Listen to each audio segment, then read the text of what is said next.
Hey guys, just a quick one. Last video hit over 100 comments, which is absolutely mind-blowing for this channel. Let's try that again for this video. Comment down what you think about these stories or just a hello and the team will reply. We always reply to the comments. As always, please like and subscribe and help this channel grow. Thank you.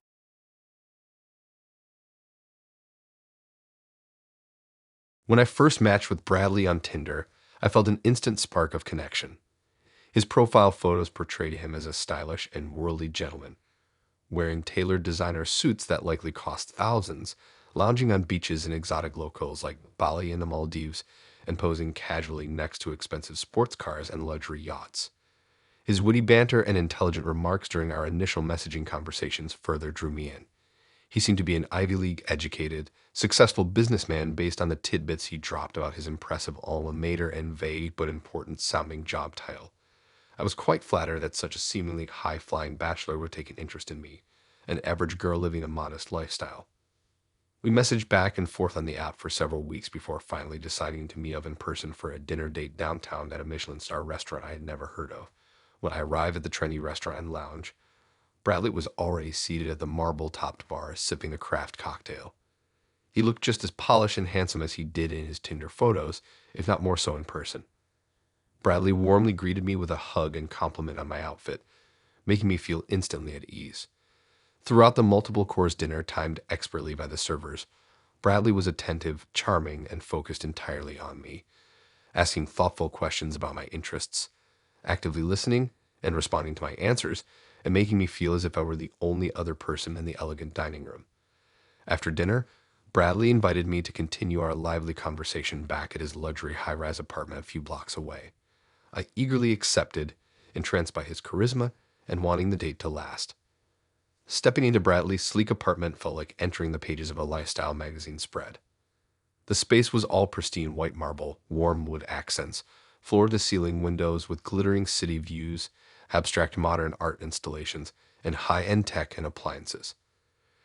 This was a new world compared to my modest one-bedroom apartment filled with Target furniture and thrift store finds. Bradley gave me the grand tour, opening bottles of vintage French red wine from his impressive collection and putting on soft jazz music in the background. I felt like I was living in a Nancy Meyers romantic comedy, seduced by the wine, the views, and Bradley's charm. From that first date night, Bradley and I quickly fell into an intoxicating relationship filled with spontaneity and luxury. He whisked me away on romantic weekend trips to beach resorts in the Hamptons, let me drive his flashy Italian sports car on exhilarating wine tours through Napa Valley vineyards, treated me to courtside seats at big playoff games, and showered me with gifts from Tiffany's. These lavish outings and spoiled indulgences made my typical Friday nights grabbing happy hour drinks at my local bar with friends seem dull in comparison. I started spending all my spare time with Bradley, getting swept up in his jet-setting, champagne wishes, and caviar dreams lifestyle. It felt like a fairy tale romance. But after a few blissful months of over-the-top extravagance, the first cracks began to show in Bradley's previously polished facade. One evening at a new avant-garde restaurant downtown, his sleek black credit card was declined when the check came. He laughed it off as a temporary service glitch, but I caught the embarrassed flush on his face before he quickly changed the subject. The spontaneous trips, gifts, and nights out similarly started becoming less frequent, with Bradley vaguely citing busy times at the office. His mood also changed, the exuberant charm giving way at times to brooding silence and distraction. Then one day I received a long text message from Bradley finally explaining that he was having some financial difficulties due to failed high-risk investments and stock market losses. He asked if I could possibly lend him a substantial amount of money in order to get back on his feet, insisting he was good for paying me back quickly as soon as his situation improved. My closest friends had warned me fairly early that Bradley seemed too slick, his lifestyle too over-the-top lavish when they only knew vague details about how he actually earned his wealth. But I had been so enthralled by the romance and excitement that I ignored their skepticism, wanting to believe the fairy tale Bradley presented. Against my better judgment, hoping this cash infusion would just be a temporary bridge for him, I'd ultimately agreed to wire Bradley most of my modest savings account from the cushy corporate job that funded my humble lifestyle. However, once I had reluctantly lent him the money, Bradley began acting increasingly distant and evasive. He stopped responding to my concerned text messages and phone calls altogether, eventually costing me completely. The ugly truth gradually sank in that I had been manipulated and conned by a skilled charlatan. Bradley had likely targeted me specifically because I was relatively inexperienced with his wealthy, jet-setting social circle and far too trusting by nature for my own good. I was the perfect mark. Eager for the escapist fairy tale romance, he skillfully presented with all the expensive props and experiences. But it had all been an elaborate facade, simply meant to make me dependent on him so he could eventually extract money once I was under his spell. Now my savings account is drained, and Bradley has almost certainly moved on to find his next unsuspecting mark. I feel embarrassed that I didn't recognize the warning signs sooner, but hopefully by sharing my cautionary tale, I can help prevent other trusting women from falling victim to this type of manipulative deception and financial abuse in the future. If I've learned one thing after this ordeal, it's to follow your inner instincts instead of being swept away by fantasy, no matter how alluring. I allowed my hunger for Bradley's larger-than-life fairy tale romance to blind me to his true duplicitous motives. Next time, I will be much wiser in both money and love.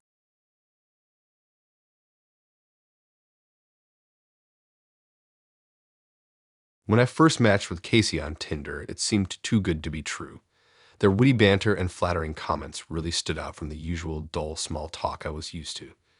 Looking through Casey's profile pictures, I saw an outgoing, active person who appeared to love the outdoors as much as I did.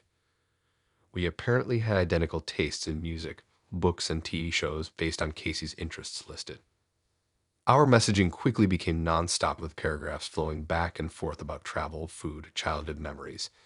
It all seemed so natural, almost effortless in how we connected. I left that first online chat feeling giddy, like I had just met someone really special and compatible. Our first in-person date confirmed that initial spark. Meeting Casey face to face, they perfectly matched their photos and profile. Over dinner, we kept discovering more and more common interests the longer we talked. As we laughed and bonded over embarrassing moments from high school, our conversation roamed freely from career goals to favorite cities we visited around the world. I found myself revealing things I normally wouldn't share on a first date, but talking to Casey just felt comfortable right away. There were no awkward pauses or lulls throughout the night. Walking to our cars afterwards, I felt certain that somehow I had known Casey for years, not just a few hours. We immediately made enthusiastic plans to meet up again the very next night. Soon we fell into an easy routine of grabbing dinner together a couple of nights a week and spending weekends exploring new parts of the city. In between dates, we texted constantly throughout each day. Casey would send me cute photos from their morning hike with very detailed descriptions of sights they saw. I'd reply back with funny observations from my busy day at the office or vent about stressful things my boss said. If I had a bad or frustrating day, Casey was right there ready to cheer me up with a silly meme or joke. It felt like we could chat for hours on end and never run out of things to say. Casey also came up with unique date ideas I never would have thought of myself, like midnight picnics under the stars or scenic bike rides to see sunrise. They seemed so enthusiastic and interested in spending time with me. Within a month, it felt like Casey and I had always been together as a couple. Then small odd things started happening that felt strangely off. One Saturday morning, I made an impromptu stop at my local neighborhood coffee shop before going grocery shopping. I walked up to the counter to scan the menu board, trying to decide what to order. As I was peering up a list of drink options, I heard a distinctive laugh from a customer that sounded very familiar. I turned around to see Casey casually sitting alone at a table with a coffee.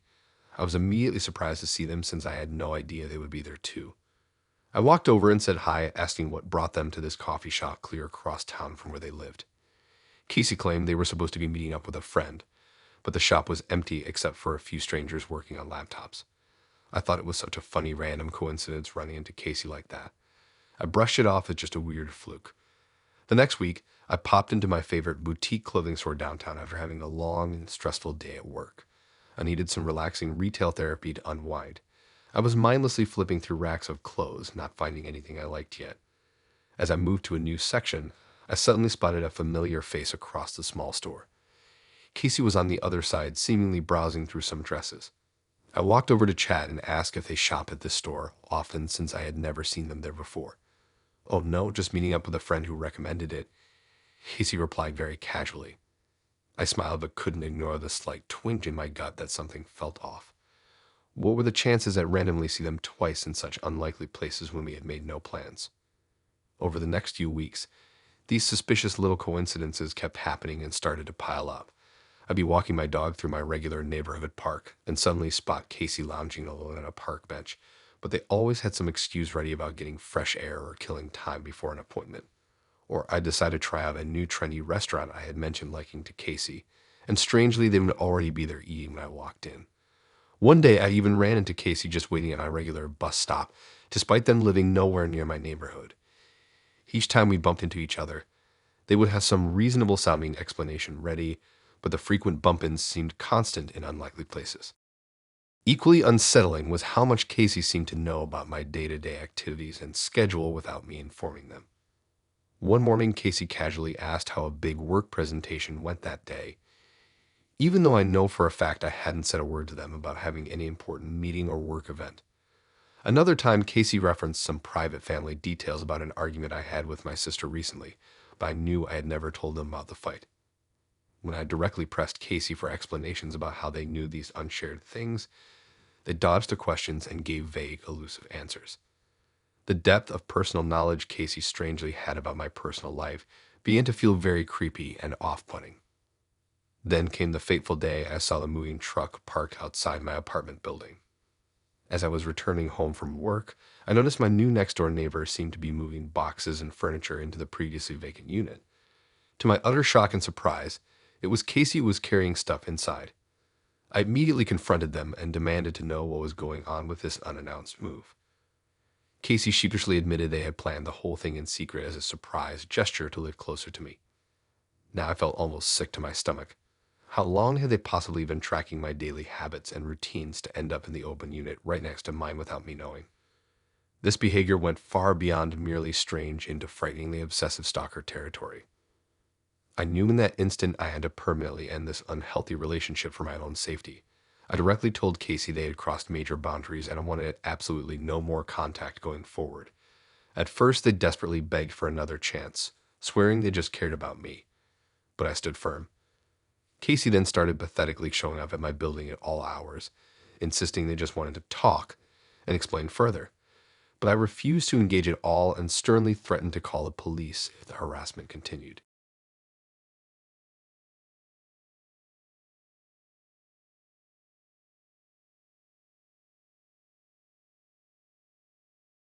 The world of online dating can be an exciting yet treacherous landscape. With a few swipes, we'd open ourselves up to the possibility of connection, but also expose ourselves to potential dangers lurking beneath the carefully curated profiles. My experience with Chris was a harsh reminder of the risks we take when inviting strangers into our lives. I first encountered Chris' profile while mindlessly swiping through the endless stream of faces on the dating app. His photos immediately caught my eye, a striking, well-groomed man exuding an aura of success and sophistication. In one image, he stood confidently on the balcony of a sleek, modern high-rise. The city skyline stretched out before him like a personal domain. Another showed him lounging on a sun-drenched yacht, the crystal-clear waters hinting at exotic locals. With each subsequent photo, the allure of his luxurious lifestyle grew more tantalizing. When we matched, I didn't harbor any grand expectations. I simply relished the thrill of piquing someone's interest, even fleetingly. However, within minutes, Chris' message appeared, his words dripping with smooth confidence. He wasted no time in extending an invitation to me at his apartment for drinks, a bold move that both intrigued and unnerved me. Curiosity ultimately won out, and I found myself eagerly agreeing, driven by an irresistible desire to glimpse the world he inhabited. The address he provided was nestled in the heart of the city's most exclusive neighborhood, a towering glass and steel edifice guarded by vigilant security. As I approached the imposing entrance, my nerves flickered with a mix of excitement and trepidation. Chris greeted me with a warm smile that immediately put me at ease, his charm radiating like a tangible force. Stepping into his penthouse, I was enveloped by a world of opulence that bordered on the surreal. The space was an architectural masterpiece with soaring ceilings, floor-to-ceiling windows framing panoramic city vistas, and meticulously curated furnishings that whispered of exquisite taste and wealth. Every detail from the plush carpets beneath my feet to the sleek, minimalist decor spoke of understated luxury. As we sipped our drinks, Chris regaled me with tales of his business exploits and globetrotting adventures, his words painting vivid pictures of exotic locales and high-stakes negotiations. Its charisma was undeniable, his confidence bordering on magnetic, and I found myself drawn into his orbit, captivated by the allure of his charmed life. One drink seamlessly transitioned into another, and before long, the boundaries between us began to blur. Inhibitions loosened, and our flirtatious banter escalated into something more charged, more intimate. In the heat of the moment, any lingering reservations melted away, and we surrendered to our desires, heedless of our surroundings or the potential consequences. The next morning, I awoke with a dull throbbing in my temples and a vague sense of disquiet. Chris was nowhere to be found, having slipped away to tend to his professional obligations, leading me to gather my belongings and navigate my way out of the luxurious labyrinth alone. As I made my way back to the familiar comfort of my own world, a nagging feeling of unease crept in, a whisper of doubt that our encounter had been too perfectly orchestrated, too scripted. In the days that followed, that whisper of doubt blossomed into a full-blown sense of dread as my phone pinged with a notification from an unknown number. Attached was a photograph that sent shockwaves through my entire being. An intimate image of Chris and me in a compromising position, captured without my knowledge or consent. The implications were sickening, a violation of trust and privacy that left me reeling. More messages followed in quick succession, each containing explicit images and accompanied by chilling demands for money and favors, lest these private moments be shared with the world. The realization that I had been betrayed and manipulated by Chris, that our entire encounter had been a carefully orchestrated ruse, was gut-wrenching. Waves of shame, anger, and fear washed over me as I grappled with the reality that he had secretly recorded our most intimate moments, using them as leverage in a twisted game of blackmail. In those dark moments, I contemplated seeking help from the authorities, but the thought of having those private images circulated, even in the pursuit of justice, filled me with a crippling sense of dread. Instead, I retreated, changing my phone number and deactivating my social media accounts in a desperate attempt to sever any connection to Chris and his sadistic schemes. For weeks, I lived in a constant state of hypervigilance, jumping at every notification, dreading the moment when the nightmare would resurface. The violation of trust and invasion of privacy left me shaken to my core, questioning my own judgment and ability to ever trust someone again. Gradually, as the days turned into weeks without further contact, the anxiety began to subside, replaced by a lingering sense of unease and wariness. The carefree, trusting part of me had been irrevocably altered, replaced by a cynicism that haunted every new encounter, a constant whisper of doubt that threatened to undermine any potential connection. In the aftermath, Chris' true motivations remained a mystery. Was I a random target, or had he carefully selected and groomed me for his sadistic game? The thought sickened me, but I knew dwelling on it would only breed more anguish and uncertainty. From the ashes of this harrowing experience, I emerged with a heightened awareness of the potential dangers that lurk beneath even the most charming facades. While the ordeal was undoubtedly traumatic, it ultimately fortified my resilience and taught me the importance of trusting my instincts and fiercely protecting my boundaries. Chris' betrayal was a harsh lesson, but one that has made me warier and wiser in the treacherous landscape of modern dating. I can only hope that by sharing my story, others might be spared the same violation and emotional turmoil I endure at the hands of a predator masquerading as a romantic prospect. My experience with Chris was a brutal reminder that sometimes the most alluring facades conceal the darkest of intentions.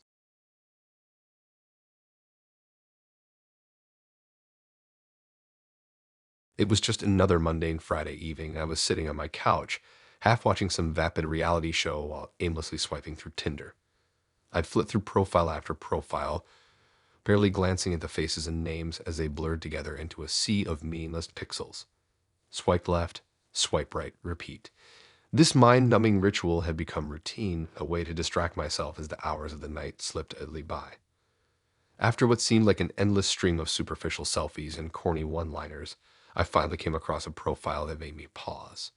Her name was Jessica, and her photo showed a pretty brunette with shoulder-length hair, warm brown eyes, and a genuine smile that lit up her whole face. She wasn't caked in makeup like many other girls' profiles. Her natural beauty shone through. Jessica's bio jumped out as well, witty and intriguing with just a touch of mystery. I couldn't help but grin as I eagerly swiped right to match, hoping this spark of intrigue would ignite into something real. To my pleasant surprise, Jessica messaged me first only moments later. She made a clever joke based on the goofy cartoon avatar I'd chosen for my profile. I chuckled out loud and quickly typed back a witty retort, playing along with her banter. Just like that, an easy conversation flowed between us. We bonded over shared interests, obscure indie bands, hole-in-the-wall taco joints, random pop culture trivia. Our messages bounced back and forth effortlessly, each one bringing a new discovery that delighted me. Over the next several days, Jessica and I messaged nearly nonstop, from early morning till late into the night. I find myself compulsively checking my phone, lighting up with a smile whenever I saw her name pop up with a new notification. A rush of excitement coursed through me like a smitten teenager waiting by the phone. Things were going better than any Tinder match I'd had before. We just seemed to click so naturally. Eventually, after pages upon pages of witty banter and flirtatious emojis, we decided it was time to finally meet in person. We planned to grab drinks Friday night at a cool underground speakeasy bar downtown. All week leading up to it, I was filled with anticipation, daydreaming about how our date would go. When Friday finally arrived, I took extra care getting ready, making sure to wear a slim fit burgundy button-down that I knew accentuated my best features. This girl seemed special, and I wanted to make a great first impression. I arrived outside the nondescript speakeasy entrance and quickly spotted Jessica waiting nearby. She looked even more radiant in person, her eyes lighting up with an infectious enthusiasm when she saw me approaching. We exchanged slightly awkward hugs, both admittedly nervous to turn our digital chemistry into something tangible. But any jittery discomfort soon faded away as we settled into a cozy corner booth and dove into easy conversation. The rapport between us was instant, an intangible spark apparent from our flirty glances and casual touches. The hours flew by effortlessly as we lost ourselves chatting and laughing, bonding over our most embarrassing stories and wildest dreams. I was really falling for this girl, captivated by her quick wit, creative mind, and kind heart. By the night's end, I was smitten, working up the liquid courage to lean in for a kiss. But just before I made my move, I noticed a familiar face entering the bar. It was my buddy Mark along with two of our other close friends. I waved enthusiastically, but was met with cold, empty gazes instead of reciprocated grins. Puzzled, I glanced between them and Jessica, whose smile had now vanished as she avoided meeting my eyes. It suddenly dawned on me. Mark had an ex named Jessica, too. My heart sank. Mark approached solemnly and asked to speak one-on-one. His expression said it all, but I still grasped at fading strands of hope. I turned to Jessica, who now sat silently studying her hands, confirmation written across her face. My chest tightened. This was definitely Mark's Jessica. I felt like an oblivious fool. I quickly but gently ended the date, sincerely apologizing to both Jessica and Mark. She pleaded for me to stay, while Mark thanked me stoically for being a loyal friend and having his back. The 3 beers he pushed my way did little to quell my swirling thoughts. I said hasty goodbyes and headed home, emotionally exhausted. Over the next few days, Jessica relentlessly blew up my phone with calls and texts. At first begging me to give her another chance and hear her out, then angrily calling me cruel names when I didn't respond. I ignored her barrage, not wanting to engage with her volatility. After a week of her persistently harassing me, I received a chilling voicemail. Jessica spoke in an eerily calm tone, threatening to tell damaging lies about me to my employer unless I agreed to see her again. I immediately blocked her number, hands shaking as I tried processing this unhinged behavior. For weeks afterwards, I found myself jumping at every notification, paranoid that Jessica was enacting some kind of deranged revenge plot. Thankfully, she seemed to have moved on, but I learned just how little you can truly know someone solely through a filtered online persona. The excitement of new connections will always be tempered by the sobering reality that everyone has secrets.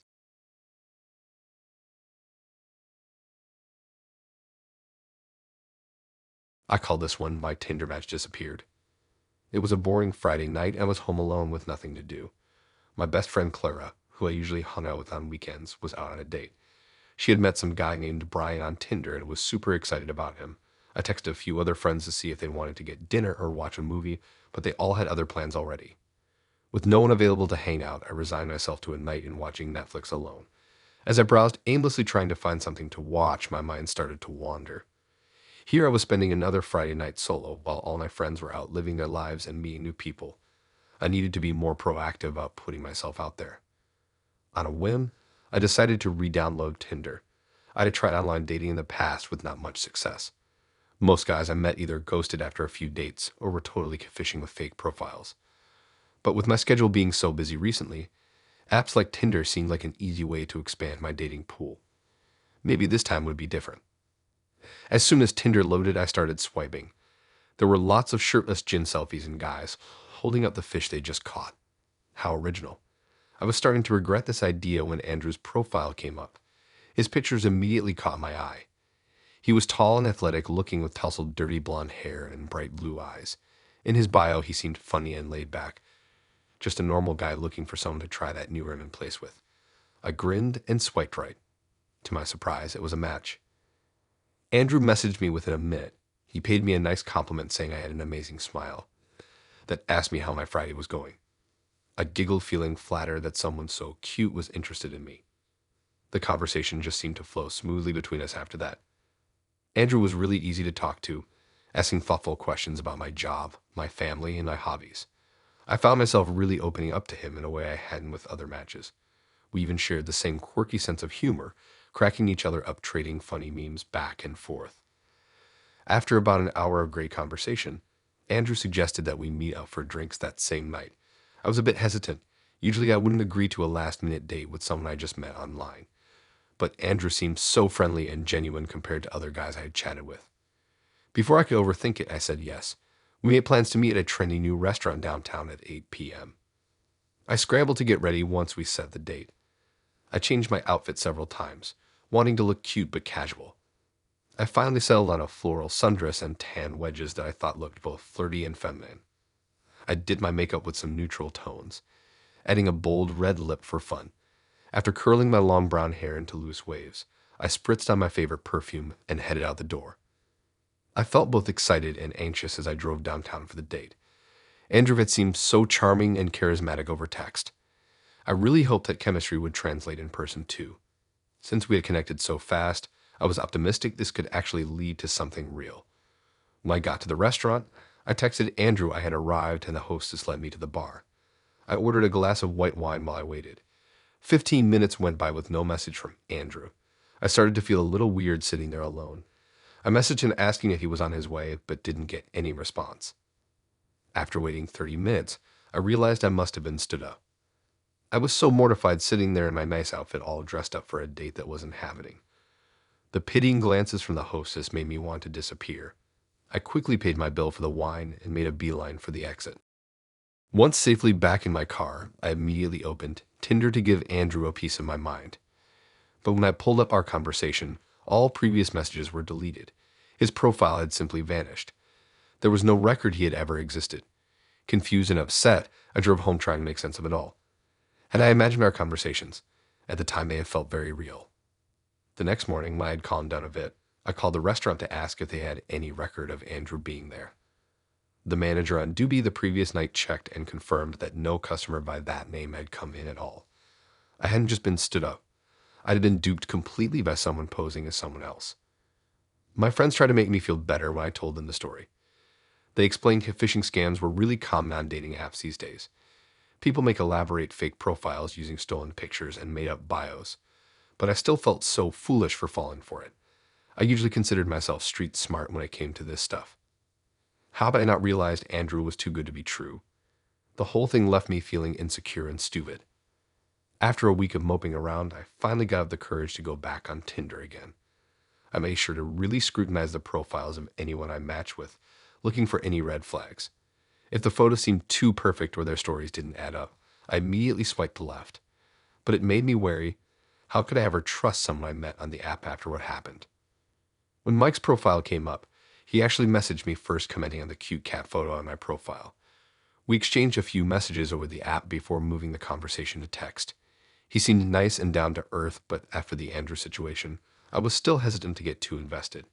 When Mike eventually asked me out for dinner, I almost made an excuse to say no, but I pushed past my reservations, deciding to give him a chance. I'm so glad I went on that date with Mike. We hit it off right away and ended up talking for hours about our families, favorite books, hopes, and dreams. It was so easy and comfortable. For the first time after the Andrew mess, I finally felt open to connecting with someone again.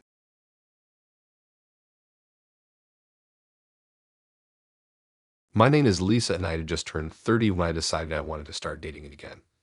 I had been single for over a year since my last relationship ended. My friends encouraged me to try this popular dating app called Tinder.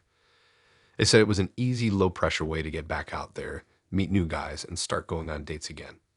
I was hesitant at first, but eventually decided to give it a try on a Saturday night when I was bored at home. I downloaded the app and spent a couple hours carefully crafting my profile. I chose 3 of my best selfies to showcase my shoulder-length blonde hair, bright blue eyes, and friendly smile. I also uploaded some full-length photos of me dressed up at weddings and on vacation to highlight my sense of style. For my bio, I tried to capture my fun, outgoing personality and some of my interests like cooking, staying active, and watching sci-fi shows. I wanted to attract someone caring, smart, and adventurous like myself. Once my profile was complete, I turned on the discovery settings and started nervously swiping. Most of the first few days on Tinder were pretty monotonous. Lots of average-looking guys with boring bios. I fell into a routine of quickly left swiping anyone I knew I had zero interest in dating. But one night, Rod's profile popped up and immediately caught my eye. He was 32, with short brown hair, bright blue eyes behind trendy glasses, and a warm, genuine smile. His photos showed him outdoors hiking, playing guitar, and dressed up at a friend's wedding. His bio said he was a software engineer who enjoyed cooking new recipes on weekends and binging Netflix dramas with his cat. Everything about him seemed so refreshingly down to earth compared to a lot of the cocky finance bros on the app just looking to hook up. I excitedly swiped right, feeling intrigued by this cute, outdoorsy tech guy. We matched right away, and he messaged me a thoughtful introduction. Rob and I hit it off in conversation immediately. He asked thoughtful questions and seemed very engaged in our chat. After a few days of witty, flirty messaging through the app, he suggested moving the conversation to text messaging. I was usually hesitant to give out my number to guys online, but felt comfortable enough with sweet, thoughtful Rob to take that next step. We started texting constantly, keeping the conversation going from morning to night. The dialogue flowed so smoothly it was easy to open up about family, friends, work, and dreams. He really listened, making me feel understood in a way most guys hadn't before. I found myself practically counting down the minutes at work until I could text Rob again. Things were moving quickly, but it all felt natural and exciting. After a week or so of constant and engaging conversation, Rob finally asked me out on a real date. He said he didn't want to wait any longer to meet me in person. I enthusiastically agreed, and we made plans to meet that Friday night at a trendy new sushi restaurant downtown I had been wanting to try. I was over the moon with anticipation as I started planning what to wear and booked a bowl up for my hair.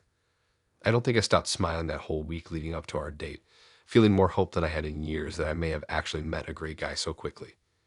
But things took a bizarre turn on the afternoon of our planned date. Out of nowhere, I got a message on Tinder from a random guy asking if he's still on for tonight.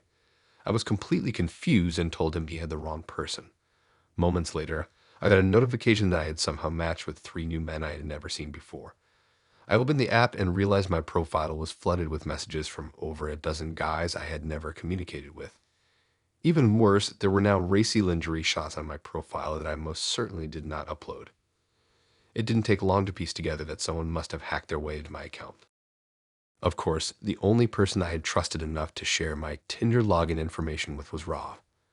The guy I thought was so sweet and genuine had turned out to be a total fraud. Looking back, I realized he had engineered our chance matching and ensuing whirlwind romance as an elaborate way to steal my identity. I felt so foolish and betrayed, I frantically tried changing my password only to find Rob had already rerouted the account's recovery contact details. He had complete control and was locked out, forced to sit and watch helplessly as he impersonated me to lure in other victims. I ended up deleting the Tinder app off my phone that night along with Rob's number, canceling our anticipated date, of course. I was left feeling so rattled and ashamed for falling for his scam. But eventually, with time and support from friends, I regained confidence to try dating online again, this time far more cautiously. I will never make the mistake of trusting so quickly again. Rob pretended to be the perfect romantic match in order to abuse his tech knowledge and violate my privacy in such a disturbing personal way. I'm just grateful I uncovered the truth before things escalated any further outside the online world. My days trusting charming strangers from the internet are certainly over thanks to him.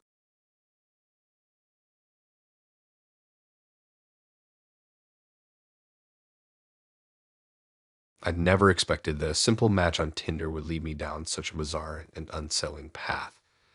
It all started normally enough, but took dark turns that left me questioning what was real and who I could trust.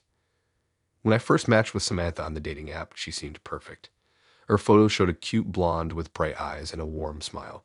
Her bio said she enjoyed hiking, comedy shows, and trying new restaurants, which lined up great with my interests. We connected right away and conversation flowed easily. Samantha had a cute sense of humor and seemed genuinely interested in learning more about me.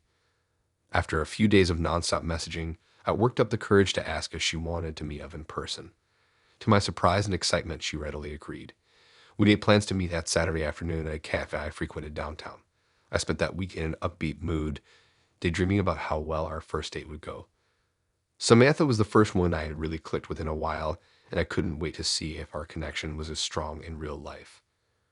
When Saturday rolled around, I took extra care getting ready. I picked out a sharp button-down shirt and my nicest pair of jeans. I got to the cafe about 15 minutes early and grabbed a table by the window where we have a nice view of the street. I texted Samantha to let her know I was there and then tried to busy myself people watching while I waited eagerly for her arrival. After about 20 minutes passed with no sign of her, I started to grow worried. I checked my phone, but no new messages. I typed out a quick note asking if she was on her way. No response. After another half an hour of waiting in vain, I had to accept that I had been stood up. My heart sank with disappointment. I kept racking my brain for what could have happened or if I had the date wrong, but came up blank. Reluctantly, I headed home, hoping there was some reasonable explanation for Samantha's no-show. That faint hope was dashed when I looked at Tinder later that night and noticed something odd. Samantha's profile had vanished. There was no record of our conversation or any indication the account had ever existed. Confused and a bit creeped out, I searched every corner of the app, but she was simply gone without a trace. Over the next week, things got even more bizarre. I started receiving messages on Tinder from random accounts I didn't recognize. They would say strange things like, "I'd be careful if I were you," or "she's not what she seems." Vague and menacing. Some referenced Samantha directly, warning you can't trust her. I had no idea who was sending these cryptic messages or why.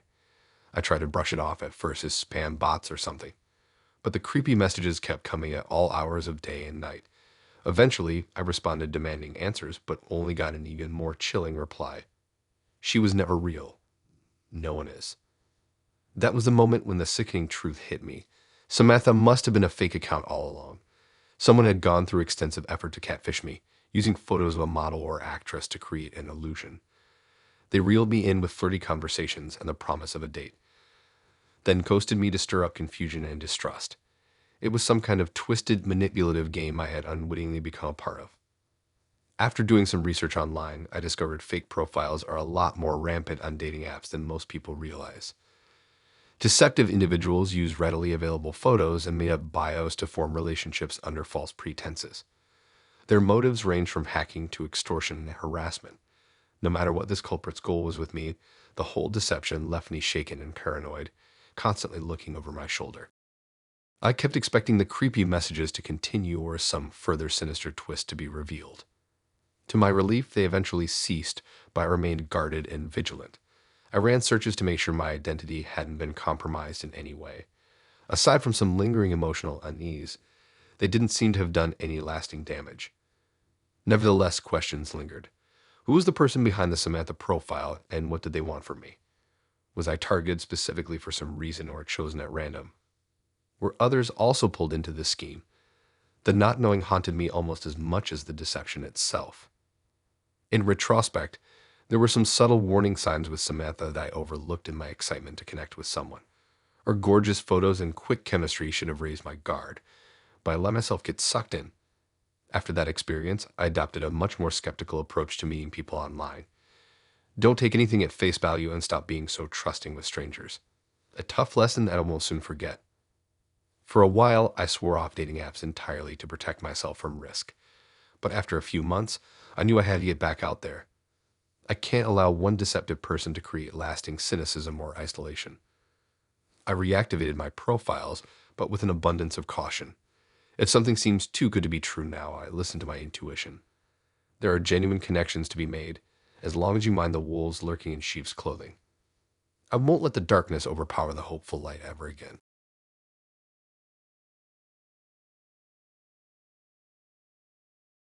When I first downloaded Tinder, I was very skeptical that I would actually meet anyone worthwhile on there. After going on a string of truly mediocre dates over the next couple of years, my initial skepticism only grew stronger. Most of the guys I matched with seemed either boring, obnoxious, or just interested in hooking up right off the bat. The decent ones that I actually had hopes for would end up ghosting me after a few days of polite small talk and never lead to an actual date. I was pretty close to deleting my account altogether and resigning myself to the idea that I just wasn't cut out for online dating. But then I came across Daniel's profile one night when I was bored and scrolling out of habit. He was cute in a bookish Clark Kent sort of way, with warm brown eyes behind trendy glasses and a friendly, approachable smile. His photos showed him hiking through lush forests, cuddling a fluffy golden retriever puppy, and sitting at a cozy candlelit bar, seeming to present a well-rounded, down-to-earth guy. His bio was short but piqued my interest. Science nerd, aspiring travel photographer, always down for karaoke night if there's a great playlist. I immediately got a good feeling about him that I hadn't experienced with other matches in a long time.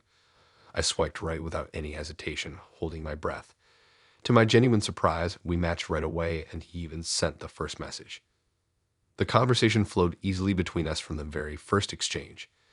Daniel asked thoughtful questions about my job as a graphic designer, the podcast I like to listen to on my commute, my taste in books and movies, and other facets of my day-to-day life. But he didn't rapid-fire the questions like some overeager guys. He actually listened closely when I answered and followed up in detail to keep the discussion moving forward. I found myself really opening up and sharing personal thoughts and experiences I normally wouldn't reveal so quickly with someone I had just met online. Daniel just had a way of making me feel comfortable and at ease right off the bat. After a couple of weeks of consistent daily messaging back and forth, I realized I was really starting to like Daniel more than I expected. He was clearly wit-smart, often funny in a dorky, endearing kind of way, and incredibly easy to talk to about pretty much anything in my mind.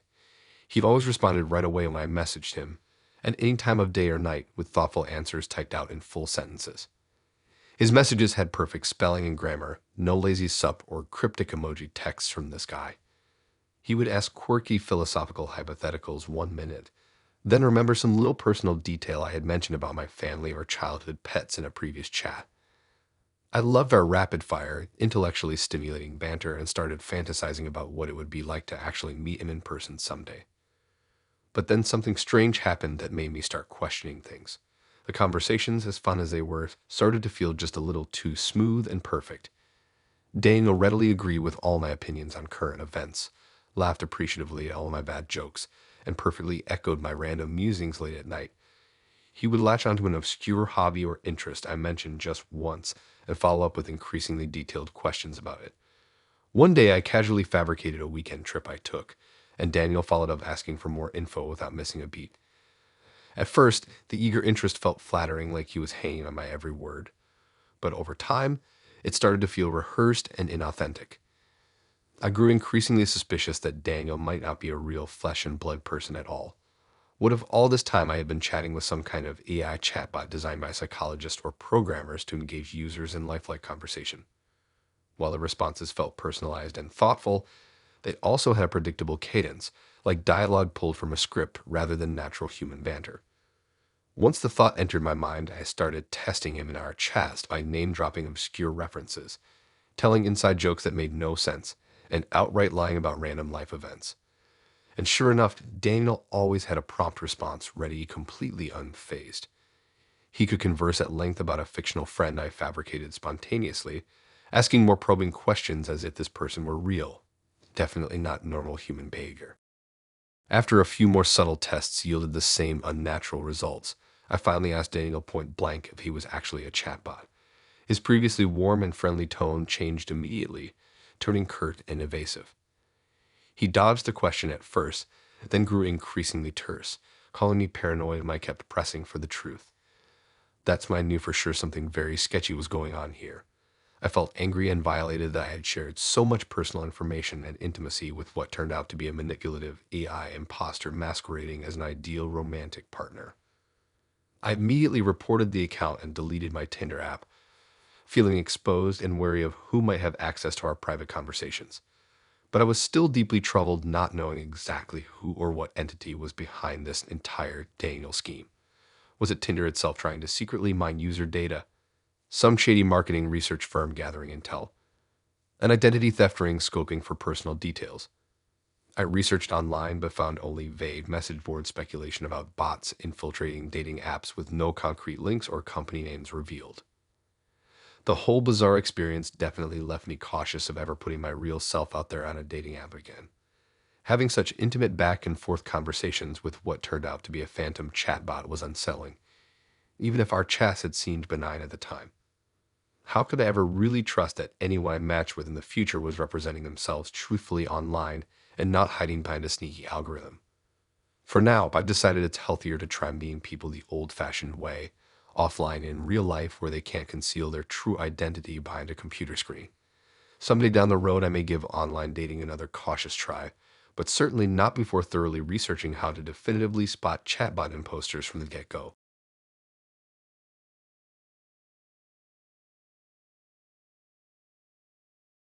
Thanks for listening in.